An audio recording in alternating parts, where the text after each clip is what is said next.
오늘 하나님의 말씀은 요한복음 1장 9에서 14절입니다. 다 같이 봉독하시겠습니다.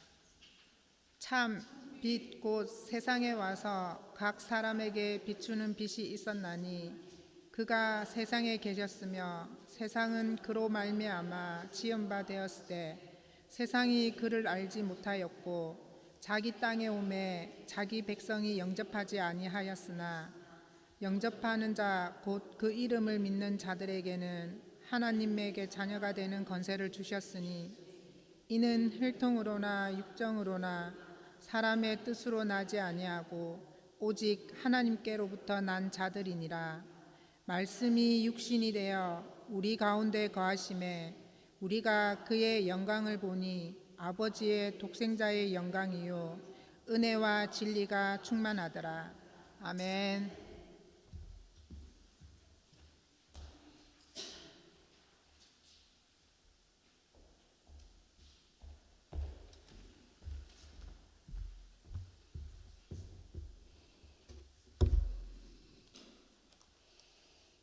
할렐루야.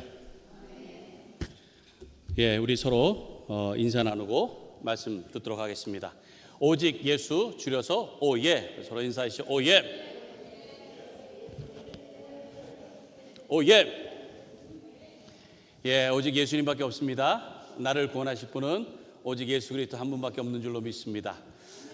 올해 표합니다. 우리 표 시작. 여호와의 사랑을 입은 자는 그 곁에 안전히 살리로다. 신명기 33장 12절 말씀. 할렐루야. 오늘은 기쁜 성탄 주일입니다. 근데 저희가 예전에는 성탄 장식들이 좀 있었는데 올해는 이 바닥 공사를 하느라고 공사를 하느라 저희가 장식을 제대로 하지는 못했어요. 그래서 여기 있는 게 다인데 뭐 크리스마스 트리가 뒤에 좀 조그만 게 있긴 하지만은 원래 이렇게 트리도 있었고 뭐 또 포인세티아도 이렇게 쭉 있었고 그랬는데 올해는 좀 약간 허전합니다. 허전하긴 하지만 그래도 이게 이 바닥이 이렇게 깨끗해져 가지고 얼마나 좀 또 감사한지 모르겠습니다. 그래서 성탄 분위기를 위해서 우리가 인사를 좀 더 큰 소리로 메리 크리스마스 서로 인사할까요? 메리 크리스마스. 메리 크리스마스. 영어도 그렇고 뭐 한국말도 물론 우리가 메리 크리스마스라고 하지만 스페니쉬는 어떻게 하죠? 스페니쉬? 펠리스 나비다. 그죠? 우리 펠리스 나비다 하면 스페니쉬로도 펠리스 나비다. 펠리스 나비다. 그다음에 프랑스어로 한번 해볼게요. 프랑스어로도 어렵지 않아요. 주아유 노엘 이런 거예요. 주아유 노엘. 약간 좋아요 이런 거 같잖아요. 주아유 노엘. 시작. 주아유 노엘. 주아유 노엘. 그 다음에 독일어. 독일어는 프로헤 바이나흐템. 프로헤 바이나흐템 이렇게 하는 거. 한번 시작. 그렇게 하는 거. 중국어로 해보겠습니다. 중국어는 샹땅과일러 이렇게 샹땅과일러 시작. 그 다음에 일본어는 뭐 특별한 게 없고요. 메리 크리스마스 하는데 약간 일본식으로 발음합니다. 메리 크리스마스 이렇게 하면 돼요. 메리 크리스마스. 메리 크리스마스. 여러분 다 즐거운 성탄절 되시기 바랍니다. 이 마태복음하고 누가복음에는 예수님의 탄생에 대해서 기록이 이렇게 쭉 나와 있습니다. 마태는 다윗의 혈통으로 오신 만왕의 왕 되시는 예수 그리스도를 소개하고 있죠. 누가복음을 보면은 낮은 곳에 오셔서 세상을 구원하시는 자비로우신 예수님에 대해서 소개를 합니다. 근데 요한은 조금 달라요. 일반적인 그런 역사적인 그런 배경으로 설명하는 게 아니고요. 참 빛으로 오셔서 어둠 가운데 어둠을 물리치시고 그리고 하늘의 영광을 비추시는 하나님의 아들 그 메시아 예수 그리스도로 소개를 하고 있습니다. 예수님께서는 하나님의 아들이시죠. 하나님의 아들로서 태초에 하나님과 함께 계셨고 그가 세상에 생명을 주시기 위해서 이 땅에 오셨다라고 요한은 그렇게 증언을 하면서 시작을 합니다. 근데 여러분 창세기의 처음 부분을 보면은 세상의 상태가 어떻다고 말하죠? 세상은 공허하고 땅이 공허하고 혼돈하며 흑암이 깊음 위에 있다라고 그렇게 표현을 하고 있습니다. 그래서 그 캄캄한 어둠 속에서 하나님께서 말씀으로 빛이 있으라라고 그렇게 말씀을 하시면서 빛을 창조하셨습니다. 요한이 그 창세기의 그 의미를 가지고 예수님의 탄생에 대해서 그렇게 소개를 하는 거예요. 어두운 세상에 빛으로 오신 그 주님. 그러니까 요한이 그것을 깨달은 거예요. 아, 빛으로 이 세상 가운데 오셨구나. 그리고 그 빛을 처음부터 같이 창조하셨고, 그리고 그 빛이 되셔서 주님께서 이 세상을 주관하고 계시는 분이시구나, 이것을 알게 된 거예요. 그래서 예수님을 그렇게 소개를 하고 있습니다. 오늘 9절에 보니까 이렇게 말씀해요. 9절 보니까 참빛 곧 세상에 와서 각 사람에게 비추는 빛이 있었나니 그래요. 참빛이라고 합니다. 참빛. 자, 참빛이라고 하는 거 보니까 그렇다면 거짓빛이라는 게 있을 수 있다는 거 아니에요? 그렇죠? 거짓이 있으니까 참이라는 표현을 했겠죠. 그러면 거짓빛이 무엇일까요? 거짓빛. 거짓이라고 하는 거. 예, 이런 뭐 전구에서 비치는 그런 빛일까요? 우리 여기 지금 천장에 4개 있는 거 있잖아요. 이게 이제 할로겐인데 이거 같은 경우는 이게 지금 껐다가 다시 켜면 바로 안 켜져요. 이게 뭐 이렇게 워밍업 되는 시간이 있어가지고 한 2분 정도는 있어야지 이게 켜집니다. 그러니까 이런 전등 같은 거 그런 건데 이게 가짜일까요? 이게 그럼 거짓일까요? 세상에는 거짓빛이 참 많습니다. 거짓빛이 많아요. 마음을 비춰준다고 하면서 세상을 밝게 한다고 하면서 속이고 오히려 더 어둡게 만드는 가짜 빛을 말하는 거예요. 그런 가짜 빛이 참 많습니다. 자, 고린도후서 11장 13절부터 15절 말씀에 보면 이렇게 말씀해요. 그런 사람들은 거짓 사도요 속이는 일꾼이니 자기를 그리스도의 사도로 가장하는 자들이니라. 이것은 이상한 일이 아니니라. 사탄도 자기를 광명의 천사로 가장하나니 그러므로 사탄의 일꾼들도 자기를 의의 일꾼으로 가장하는 것이 또한 대단한 일이 아니니라. 그들의 마지막은 그 행위대로 되리라. 이렇게 말씀하고 있죠. 세상에도 참 사기꾼들이 많잖아요. 근데 이 사기꾼들이 자기를 드러내나요? 내가 사기를 친다고 하면서 하나요? 안 해요. 절대 사기칠 것 같지 않은 사람들의 모습으로 사기를 칩니다. 세상 친절하고 아주 나이스하고 그리고 믿음직해 보이는 사람들이 사기를 쳐요. 여러분들 그 보이스피싱 보세요. 보이스피싱. 마치 그 사람을 도와주는 것 같잖아요. 당신 뭐 이게 지금 문제가 있어가지고 내가 지금 도와주려고 한다고 그래요. 그래서 그것도 모르고 막 자기 정보를 막 다 알려주잖아요. 다 알려줘. 그리고 나서 전화를 딱 끊는 순간 어떻게 돼요? 전 재산이 날아가는 거예요. 전 재산이 날아가 버려요. 여러분들 잘 아시는 어떤 공공기관이라든지 은행 이런 데서 전화를 통해서 그렇게 하진 않습니다. 전화를 받아가지고 그렇게 하는 건 없어요. 그러니까 만약에 그런 전화를 받으면 여러분 어떻게 해야 돼요? 여러분 뭐 어차피 다행이에요. 우리가 영어를 잘 못하니까 어차피 다행이에요. 그러니까 그런 전화 이상한 전화 있으면 그냥 No English 하면 돼요. No English 끊으세요. 끊어야 돼요. 그거를 만약에 전화를 받고 이상하게 정보를 주는 순간 모든 게 다 날아간다. 그러니까 세상의 사기꾼들이 그렇습니다. 아주 치밀하고 아주 대단한. 근데 영적인 사기꾼들은 더 대단하다는 거예요. 더 정말 의로운 사람인 것처럼 아까 말씀처럼 빛의 일을 하는 사람처럼 그렇게 보인다는 거예요. 사탄 마귀는요 정말 교묘하게 속여요. 자신이 빛인 것처럼 광명의 천사인 것처럼 가장한다고 그랬잖아요. 그래서 영혼을 현혹해서 하나님으로부터 떠나서 어둠에 빠져 살도록 한다는 거예요. 태초에 흑암이 있었던 것처럼 세상은 늘 어두움 가운데 있습니다. 자, 그렇다면은 세상이 어둡다는 게 무슨 뜻일까요? 세상이 어둡다. 세상이 어둡다. 사실 낮에는 해도 비치고 밤에는 뭐 달도 있고 뭐 별빛도 있고 해서 그래도 뭐 희미하게 보이잖아요. 우리가 지금 눈을 감아도 이렇게 보입니다. 저 창문 눈 한번 감아보세요. 눈 감아 손을 이렇게 흔들어 보면은 손 이렇게 움직이는 그 빛 감지가 돼요. 눈꺼풀이 이렇게 얇아가지고 빛이 어느 정도는 들어온다는 거예요. 세상이 어둡다는 것은 이런 빛을 얘기하는 게 아닙니다. 여러분 루레이 동굴, 여기 샤난도에 있는 루레이 동굴 가보셨어요?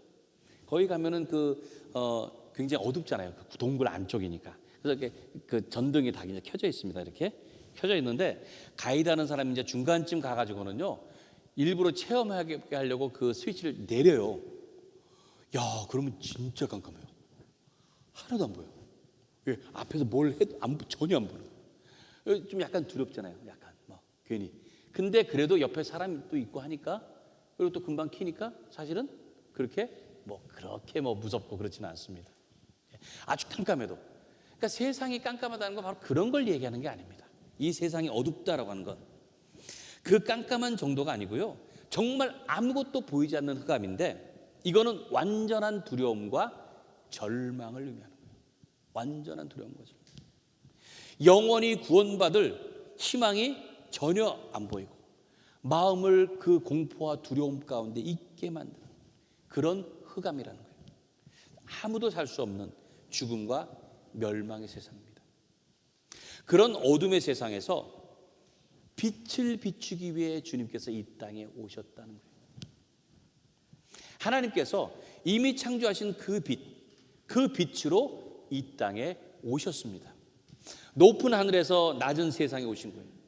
그 빛이 바로 참빛이라는 거예요. 참빛, 참된 빛. 세상에 와서 각 사람에게 비추는 그런 빛인 것입니다. 자, 그리고 이어서 볼까요? 이어서 10절부터. 그가 세상에 계셨으며 세상은 그로 말미암아 지은 바 되었으되 세상이 그를 알지 못하였고 자기 땅에 오매 자기 백성이 영접하지 아니하였으나 영접하는 자 곧 그 이름을 믿는 자들에게는 하나님의 자녀가 되는 권세를 주셨으니 이는 혈통으로나 육정으로나 사람의 뜻으로 나지 아니하고 오직 하나님께로부터 난 자들이니라. 참빛이 이 땅에 오셨는데 사람들은 반응을 하는데 두 가지로 반응한다. 두 가지로. 빛을 거부하거나 빛을 받아들이거나. 이 둘 중에 하나라는 거예요. 자, 먼저 그 빛을 알지 못하고 영접하지 않는, 거부하는 사람들이 있습니다. 그러니까 이런 사람들은 빛을 볼 수 없거나 아니면은 빛을 싫어해서 피하는 사람들이에요. 여러분 보세요. 대개 범죄가 언제 일어나죠? 낮에 일어납니까? 되게 밤에 일어나잖아요. 밤에. 예. 왜? 어둠은 잘 드러내지 않기 때문에 그래요. 깜깜할 때요. 예. 빛은 드러냅니다. 환하게 드러내기 때문에 그 자기의 잘못된 것을 감추려면 어떻게 해야 되겠어요? 감추려면 어두울 때 해야 돼요. 어두울 때. 그래서 보면은 동네 나쁜 놈들은 다 언제 나타나요? 밤에 다녀요. 밤에 돌아다닙니다. 낮에는 안 그래요. 밤에 나쁜 놈들은 다 밤에 돌아다녀요. 밤에 조심하셔야 돼요. 자, 요한 1서 2장 10절에 11절에 이렇게 말씀해요. 같이 읽습니다. 시작. 그의 형제를 사랑하는 자는 빛 가운데 거하여 자기 속에 거리낌이 없으나 그의 형제를 미워하는 자는 어둠에 있고 또 어둠에 행하며 갈 곳을 알지 못하나니 이는 그 어둠이 그의 눈을 멀게 하였습니다.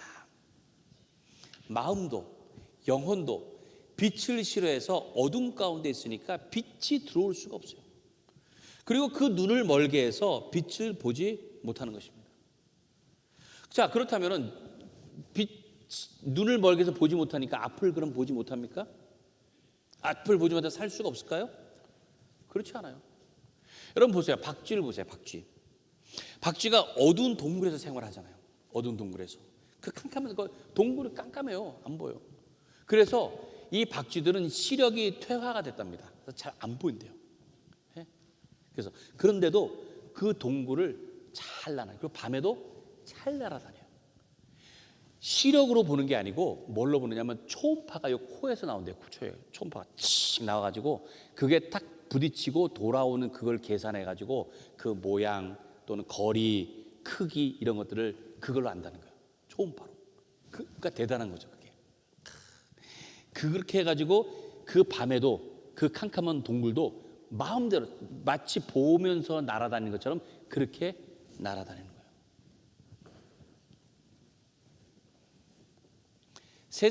세상에도요 어둠 가운데 있어도요, 오히려 다른 것들이 발달해서 그렇게 살 수 있다는 거예요. 그렇게 어둠에서 더 잘 활동할 수 있도록 하는, 마치 이 박쥐와 같은 그런 존재로 살아가는 사람들이 있다는 거예요. 세상에 보면 그렇잖아요. 악한 사람들이 잘 안 돼야 되는데 잘 돼요. 더 잘 살아요. 왜 그럴까요? 그 사람들은 그렇게 선한 것을 볼 수 있는 능력, 그런 게 없어요. 그러니까 뭘로 사느냐? 요령으로 사는 거예요. 마치 박쥐가 초음파를 통해서 적응하듯이 아주 정말 이 악한 사람들, 세상 가운데 어둠 가운데서 더 요령을 잘 터득해가지고 더 잘 사는 거잖아요. 더. 반면에 빛을 영접하는 자는 어떻게 됩니까? 하나님의 자녀가 되는 권세를 얻게 한다고 했어요. 하나님의 자녀가 되는 권세. 하나님께서 예수 그리스도를 통해서 그를 믿는 자는 똑같이 하나님의 자녀로 삼으시는 것입니다. 우리를 친히 아들과 딸로 삼으시려고 자기 자신의 독생자 예수 그리스도를 대신 죽게 하신 거예요. 이게 얼마나 놀라운 은혜인지를 깨닫는 여러분들 되시기 바랍니다. 이게 정말 큰 은혜. 자, 14절 말씀 볼까요? 같이 읽습니다. 시작. 말씀이 육신이 되어 우리 가운데 거하심에 우리가 그의 영광을 보니 아버지의 독생자의 영광이요 은혜와 진리가 충만하더라. 요한은 예수님이 빛이시며 또한 말씀이라고 그렇게 표현을 하고 있습니다. 태초에 세상은 하나님의 말씀으로 창조가 되었습니다. 그래서 요한은 태초에 말씀이 계시니라 라고 이렇게 설명을 하면서 시작을 하잖아요. 그래서 예수님은 이 세상을 창조하신 주인이 되신다는 것입니다. 그리고 그 주인이 이 세상에 오셨지만은 어떤 사람들은 그를 알지 못한 거예요. 그래서 그를 거부했다는 거예요. 근데 어떤 사람들은 그를 영접하고 믿었다고 그렇게 말을 하고 있습니다. 즉 세상을 창조하신 주님께서 생명이 되시는 빛으로 오셨는데 그 빛은 하나님의 아들로서의 영광이며 또한 은혜와 진리가 충만한 것이다 라고 오늘 그렇게 증언을 하고 있습니다. 성탄절은 이러한 위대한 일이 일어난 날입니다. 여러분, 크리스마스라는 말이 뭐예요? 크리스도, 예수, 그리스도, 그리고 마스라고 하는 건 미사, 예배, 경배하는 것, 이것이 합쳐진 겁니다. 그래서 크리스마스는 뭐냐? 그리스도를 경배하고 예배하는 날이다라는 거예요. 성탄절의 주인공이 누굽니까? 산타클로스가 아니고 예수 그리스도예요. 예수. 오늘 우리가 왜 모였습니까? 예수님 때문에 모였다는 거예요. 예수님. 세상을 구원하시고 나를 구원하시기 위해서, 그래서 죽으시려고 이 땅에 오셨다는 거예요. 그냥 세상에 내가 만들었으니까 어떤가 하고 둘러보려고 오신 게 아니에요. 뭐 하러 오셨어요? 죽으러 오셨다. 나를 대신해서. 그리고 죽으셨을 뿐만이 아니라 마침내 어떻게 했어요? 그 죽음을 이기고 부활하셨다. 죽음을 각오하고 오신다고 하는 게 이게 쉽습니까? 그 십자가의 죽음, 이것만이 우리를 살리는 생명의 길인 것을 아셨다는 거예요. 그래서 일부러 처참하고 고통스러운 세상에 오신 줄로 믿습니다. 다시 살 것을 알기 때문에 오신 게 아니에요. 정말 죽을 것. 그리고 그렇게 죽었는데 하나님께서 그를 다시 살리셨다는 거예요. 이 사도 바울은 하나님께서 우리를 위해서 이 모든 것을 다 계획하셨다라고 이렇게 말씀합니다. 고린도전서 2장 7절입니다. 같이 읽습니다. 시작. 오직 은밀한 가운데 있는 하나님의 지혜를 말하는 것으로서 곧 감추어졌던 것인데 하나님이 우리의 영광을 위하여 만세전에 미리 정하신 것이라. 우리를 영광스럽게 하시려고 만세전에 당신의 영광을 버리고 이 땅에 오시려고 했던 그 예수님. 예수님이 신이세요. 그런데 참 바보 같은 신입니다. 신이 그럴 필요가 없어요. 전혀. 그럴 이유도 없어요. 근데도 그렇게 하셨다는 거예요. 왜냐? 바로 저와 여러분을 사랑하셨기 때문에. 그만큼 사랑하셨기 때문에. 그 주님의 사랑이 느껴지십니까? 사랑의 눈이 멀어서 모든 걸 다 버리고 이 땅에 오신 것입니다. 그 은혜에 감사하시는 여러분들 되시기 바랍니다. 성탄절을 맞이하는 여러분의 마음에 하늘의 기쁨과 평안이 충만하시길 바랍니다. 오늘 우리는 그 주님의 사랑 때문에 모인 거예요. 그 죽음 때문에 살게 되었고요, 그 고통 때문에 우리는 즐거워할 수 있는 줄로 믿습니다. 참 빛으로 오신 주님, 그 주님으로 인해서 어둠과 절망이 다 물러가고 환하고 밝은 희망이 가득하시길 바랍니다. 예수님의 탄생이 나에게 얼마나 귀하고 얼마나 감사한 것인지 깊이 깨닫고 더 기쁘고 복된 성탄절이 되시기를 주님의 이름으로 간절히 축원합니다. 우리 이 시간 함께 우리 찬양하고 기도하겠습니다.